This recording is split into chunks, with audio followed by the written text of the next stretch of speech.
Hello and welcome to Pickleball Therapy, the podcast dedicated to your pickleball improvement. This week we're going to continue down our path of just trying to reframe ourselves, recontextualize the game a little bit, and hopefully, improve our relationship with pickleball. And last weekend, Jill and I spent a day up at the APP tournament up at Hilton Head, and then we're able to come down through Georgia and spend some time with friends with some training camps down there in Georgia, some clinics in Georgia. So we had really nice pickleball time up there, and I'm continuing my work on my relationship with pickleball, my understanding of not just the game strategically and from a mechanical standpoint, but also from a mental standpoint and an emotional standpoint. How to deal with adversity.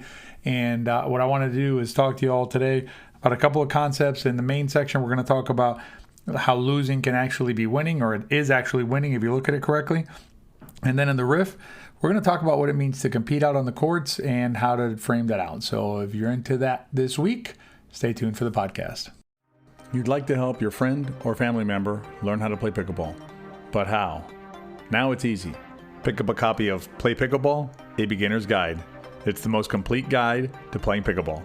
Available as a digital download or in hard copy at intopickle.com or at Amazon. Let's keep growing the sport.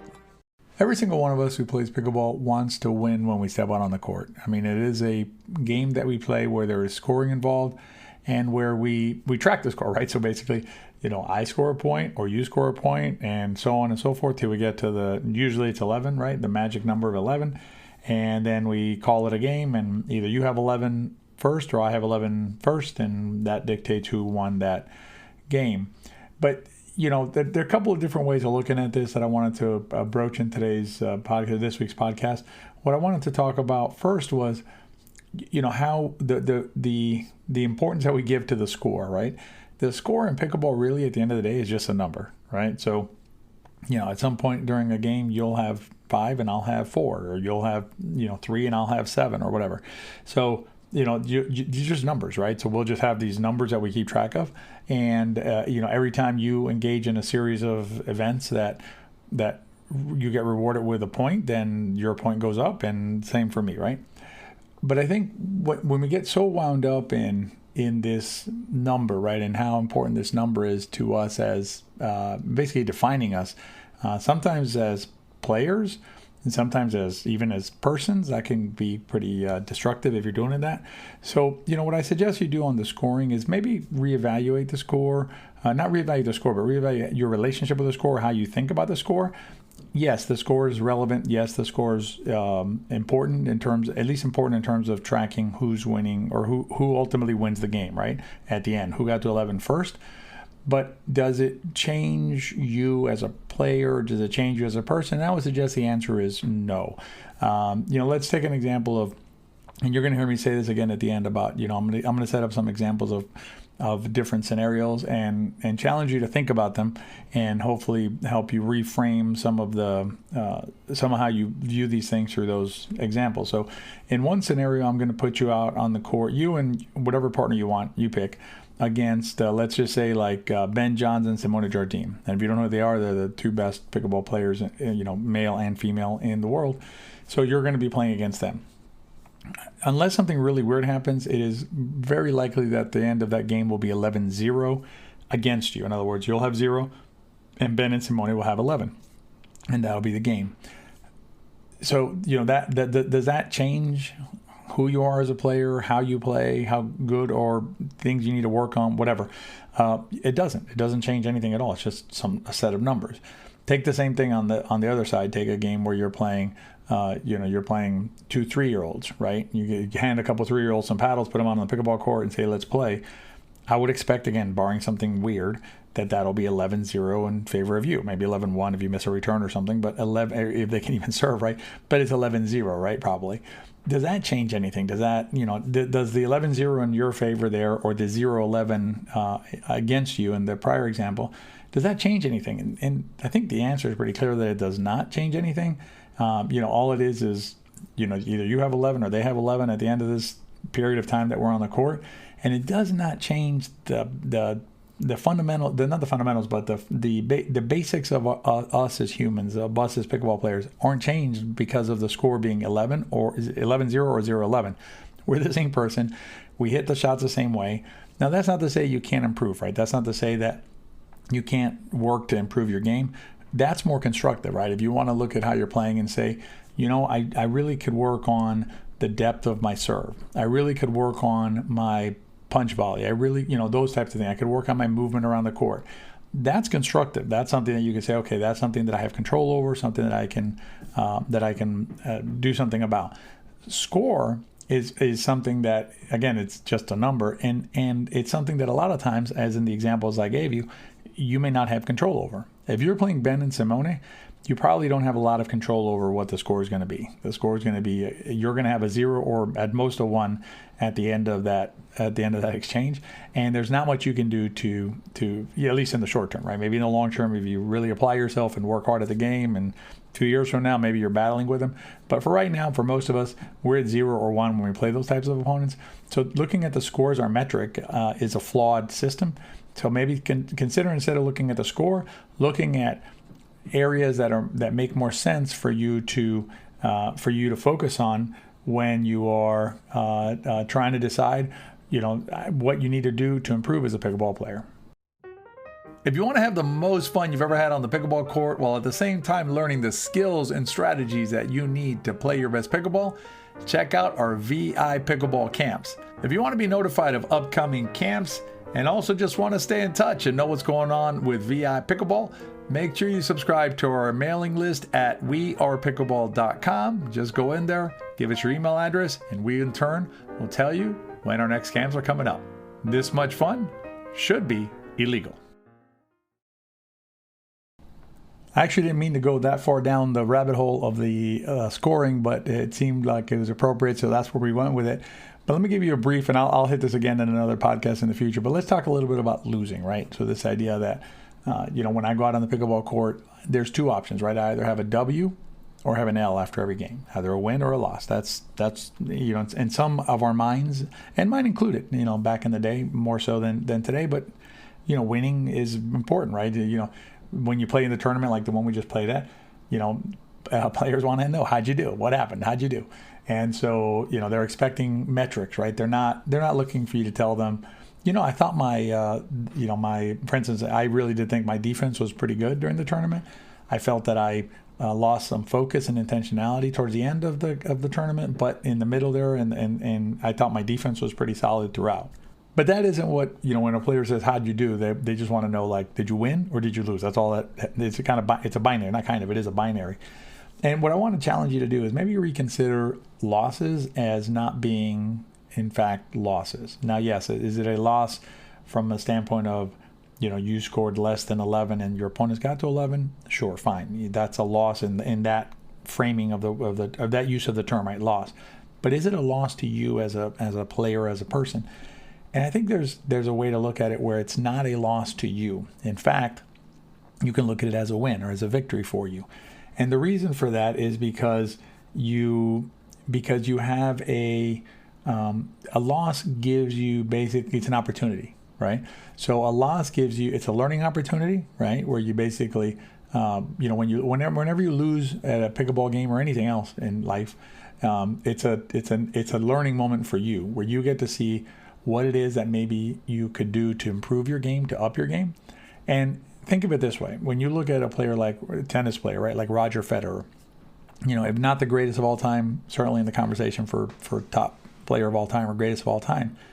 And if you think about it, the greatest gift that Roger Federer ever got, as a tennis player at least, was the emergence of Rafael Nadal. Because what a Rafael Nadal did was he basically forced Roger Federer to become the best version of himself that he could be, right? The best version of a tennis player that he could become. Because without Nadal, Federer, I'm not saying that there weren't players out there that could challenge him sometimes, but the only player that really challenged Federer at his peak was Nadal. Nadal was the one that was basically coming around and pushing Federer around for some time and requiring Federer to look at his own game and up his own game. So when you look at yourself as a player, when you're playing an opponent that gets the best of you during a match, in terms of the score at least, so they score 11 before you get to 11, then, maybe look at that as not a negative, but look at it as a gift to you. Because what that player has done is that player has shown you areas in your game that you can work on and then subsequently improve. And, if you get that when you're playing, and even though it's an L in the record books, I think it's a much more constructive way of looking at the event or the game that you participated in, and looking at the loss as in fact a win for you, allowing you to continue to grow and expand your knowledge of the game and become the best pickleball player that you can be. If we haven't gotten too metaphysical for you so far entering the podcast, in the riff, we'll be talking about how to define whether you competed the last time you played pickleball out on the courts. Stay tuned for the riff. So the verdict is in, and a paddle that CJ Johnson, myself, Tony Roig, and my wife Jill are all playing with is the new Icon paddle, a relatively new Icon paddle from Diadem Pickleball. We've actually been playing with this paddle for several months now, and we wanted to make sure it performed up to our expectations, and I got to tell you, this is an awesome paddle. It has some of the best playability of any paddle that we've ever played with, and Jill's arm that used to have the ice after she played no longer needs icing. So it's an awesome paddle. If you want to read more about the paddle, I'll link to the full review down in the show notes. And if you use the code VI Pickleball at Diadem Pickleball, you'll get our discount.